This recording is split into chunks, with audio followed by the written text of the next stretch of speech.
네, 안녕하세요. 다비드입니다. 오늘 오랜만에 야외 촬영 나왔는데요. 오늘은 제가 특별한 게스트를 모시고 한번 진행해 보려고 해요. 특정한 브랜드에 대해서 한번 얘기 나눌 건데, 제가 오늘 특별 게스트 한번 모시겠습니다. 건물주 나영입니다. 네, 안녕하십니까? 안녕하세요. 네, 자기소개 간단하게 부탁드립니다. 안녕하세요. 부동산 채널을 운영하고 있는 나영입니다. 상가 그리고 이제 사무실 위주로 하시는 이제 건물주 나영의 대표님이셔서 오늘 이제 해당 이제 스타벅스 브랜드에 대해서 한번 얘기를 나눠보도록 할 텐데, 근데 저는 오늘 맞춤자고 온 게 아닌데 올블랙이어서 되게 어여쁜 분과 이렇게 하니까 너무 설레고 좋습니다. 저는 생각했었던 거예요. 그래서 검은색으로 입고 왔어요. 영광입니다. 감사합니다. 그리고 야외여서 조금 이제 혼란스러우니까 안에 한번 들어가셔서 얘기 나누시는 걸로 한번 하시죠. 네. 가시죠. 가시죠. 네.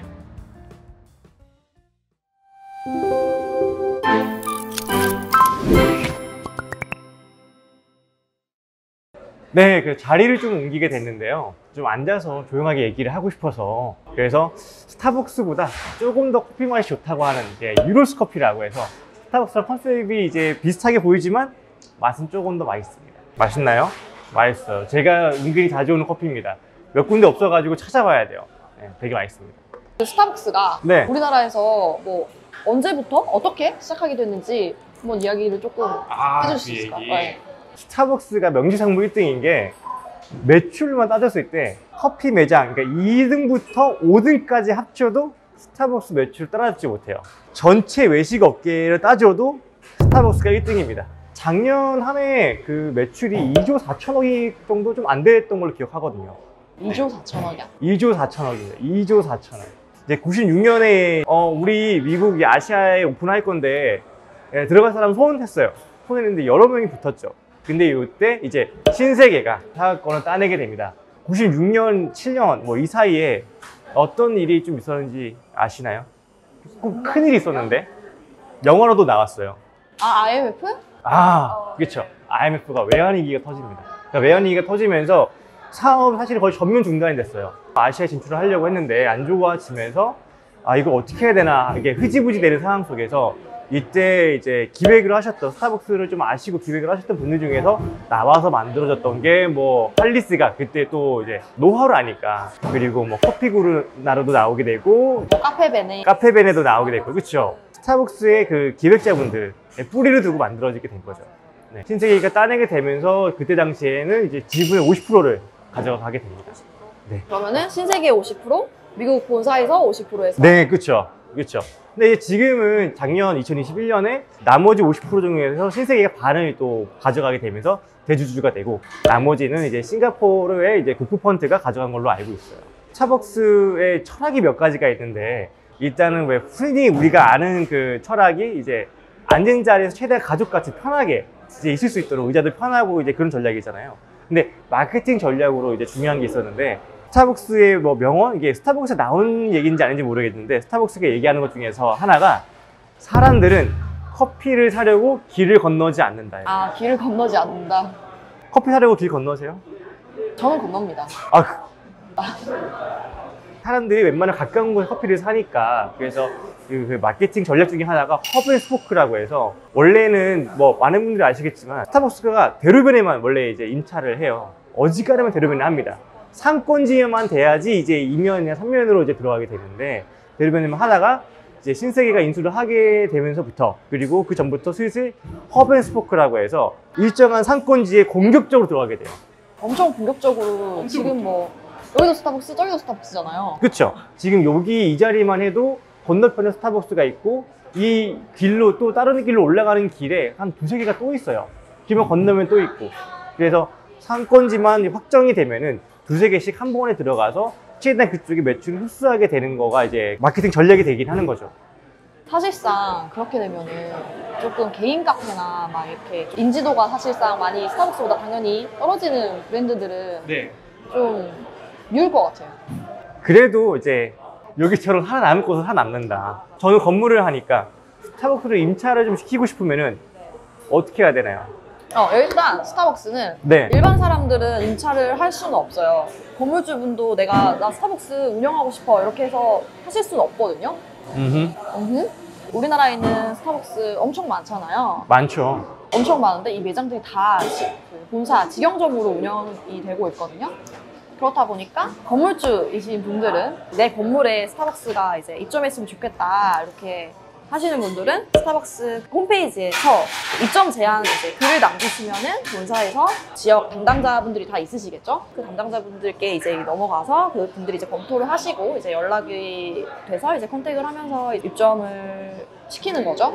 그렇게 해가지고 건물주분이 이제 직접 이렇게 제안을 하셔도 되고 아니면 저희 같은 이런 중개 쪽에 계신 분들이 이제 입점 제안을 하셔도 되고 뭐 누구나 이거는 입점 제안을 해서 스타벅스 본사랑 이제 컨택을 해서 스타벅스가 임차로 들어가게 되는 형식입니다.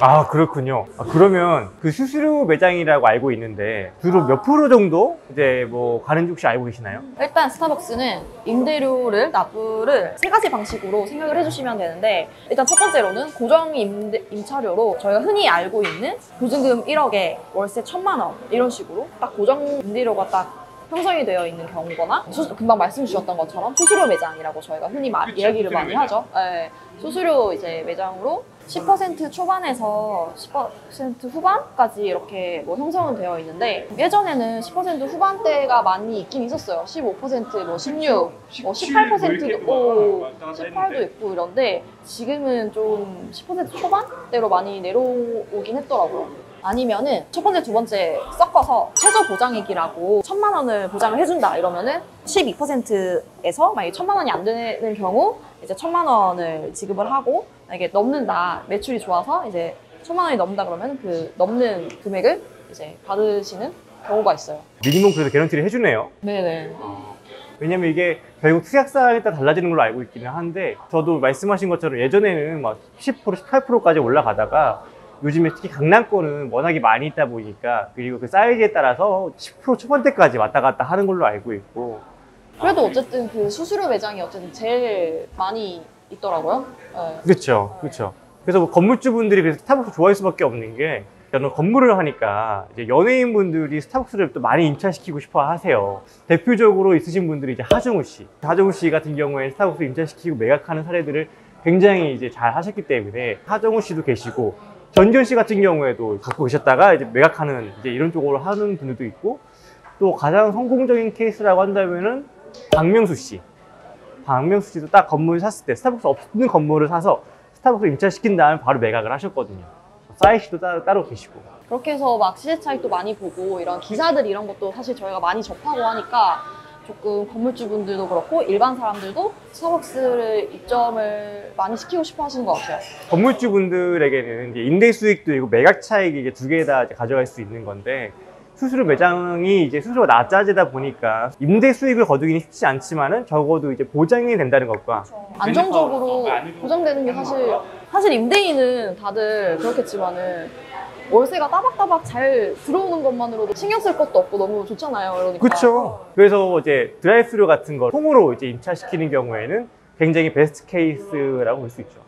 아무래도 드라이브스루 같은 매장 같은 경우는 이렇게 장기 계약을 또 많이 하다 보니까 최소로 해도 10년 이상은 다 이렇게 계약을 하다 보니까 연금이다 이렇게 이야기들을 또 하시더라고요. 그리고 어쨌든 아까 전에 말씀드린 것처럼 매각 차익을 볼 때 스타벅스가 있으면은 브랜딩 파워가 있다 보니까 건물의 값어치가 훨씬 더 올라가거든요. 수수료 매장이 뭐 적게 크든 간에. 혹시 이 얘기 들어보셨나요? 스타벅스 마시는 된장요? 네? 스타벅스 마시는 된장요? 네. 스타벅스 사는 된장녀라고 실제로 있었단 말이에요. 예전에 그 처음에 이제 런칭해가지고 2000년대 초반에는 그때 원래 스타벅스가 처음부터 이렇게 인기 있었던 게 아니에요. 다 스타벅스 원하던 게 아니었어요. 아, 뭔가 예전에는 조금 그런 느낌이 있었어요. 회사 다니는 사람들이 이제 스타벅스 이렇게 커피 이제 들고 네. 뭔가 그런 이미지가 딱 좀 떠오르잖아요. 들고 이렇게 바쁘게 막 일하시는 그런 모습들. 그때 당시 가격이 한 20년 전 가격이 2,500원이었어요. 근데 그때 짜장면 한 그릇이 평균은 2,500원, 3,000원이었습니다. 짜장면 먹을 거냐? 네. 그 밥하고 같은 가격이었던 거예요. 지금은 이제 이미지가 완전 바뀌어서 시세권이라고 하기도 하고 스타벅스가 그때 당시에는 이제 가장 비싼 거였는데 지금은 가장 비싼 브랜드가 아니죠. 사실은 조금 더 비싸게 팔고 있는 브랜드들이 많아지면서 그렇죠. 근데 그렇게밖에 이미지가 될 수밖에 없었던 것 중 이유 중에 하나는 원두 커피 시장이 아니었잖아요. 예전에는 왜 커피는 역시 이거 믹스커피. 다 이제 이걸로 이제 300원짜리, 100원짜리 자판기 넣어도 200원이었는데 2,500원짜리 10배가 넘으니까 이거 어떻게 사 먹어요? 지금은 이제 모두가 갈망하고 스타벅스 아니면 살 수가 없는, 아무리 이상한 일을 벌여도 어지간한 거는 용서가 되는 스타벅스가 됐죠. 아무래도 뭐 서비스적인 측면이나 아니면 마케팅 같은 것도 그렇고 뭐 다 잘. 그러면은 다비드님, 그 혹시 스타벅스 주변에 어떤 카페들이 좀 많이 있는지 아세요? 굳이 대놓고 스타벅스랑 전쟁을 벌일 카페들이 있을까요? 감히 스타벅스한테? 예전에는 그 스타벅스가 이점에 있다, 이 주변에 옆에 스타벅스가 있다 그러면은 이디야 커피가 많이 들어갔었거든요. 예전에 이제 그런 마케팅으로 해서 이렇게 많이 입점을 했었는데, 지금은 웨아커피라든지 아니면 다른 또 저가 브랜드 커피 많잖아요. 브랜드가 엄청 많잖아요. 홈포즈라든지 뭐 백다방 이런 카페들이 또 이디야 주변으로 또 다 들어가더라고요. 악어와 악어새 느낌이라고 보면 될까요? 스타벅스가 어쨌든 가격대가 있으니까. 이렇게 오늘은 좀 스타벅스에 대해서 얘기를 좀 나눠봤는데, 저희 근데 뭐 나중에 또 만날 기회가 있을까요? 그쵸.